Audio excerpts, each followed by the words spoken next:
Goeiedag vriende en veterane, ek is Jan-Ray Du Plessis, die feesorganiseerder van die Maluti Militêre Fees wat plaasvind op Sandstone Heritage Museum in die Oos-Vrystaat tussen Vicksburg en Voorriesburg. Vandag gaan ek julle 'n bietjie deurstap met die voertuie wat jy sal kan sien op die Militêre Fees. Sommige van hulle sal jy kan inry en kan ervaar, so bring jou familie. Hier het ons 'n radio bevelsvoertuig wat deur die syners gebruik is en die SAW.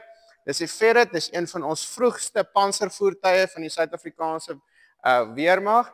Hier het ons 'n Marmon Harrington van die Unie Verdedigingsmag. Ons het hulle in Suid-Afrika vervaardig op groot skaal. Hierdie is 'n eland wat gebaseer is op die Panhard, 'n Franse voertuig. Hierdie is 'n 60, wat beteken is 'n 60 mm mortier wat bo op hom is.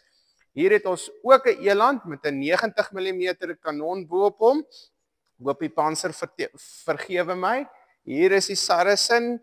Hy het ook 'n 90 mm kanon op hom. En hier's nie net een nie, hier's 3 van hulle. Hy het 'n baie moeilike Rolls-Royce engine. Soos wat julle kan sien, is ons besig om die voertuie te diens sodat julle hulle in aksie kan sien tydens die fees. Hier het ons Buffels wat 'n troepedraer is, 'n mynbestaande troepedraer. Hierdie is 'n Bedford wat gemaak is om soos 'n Russiese voertuig te lyk. So dis 'n bietjie oorverblindery en intelligensie. Dis hoekom hy Russiese verf op het. Hierdie is 'n BM21 of 'n Stalin orrel. Jy kan sien daar's die 4 pyle daar agterop wat ongelooflik indrukwekkend of vreesaanjaend moet wees as dit vuur. Dis in die Tweede Wêreldoorlog gebruik. Ons het dit ook gesien in Angola en sommige van hulle teruggebring uit Angola uit en dit word tans selfs nog steeds in die Russiese-Oekraïense konflik gebruik wat tans aan die gang is. Die volgende voertuig is 'n Bedford woestyn voertuig wat deur die Long Range Desert Group gebruik is. Hulle is baie beroemd en die historiese onder ons sal verstaan hoekom is hierdie 'n baie indrukwekkende voertuig. Hier het ons die Samel familie. Dis 'n Samel 100, 'n kanontrekker met 'n 4-veld wapen op. Dis 'n 4-veld artillerie regiment.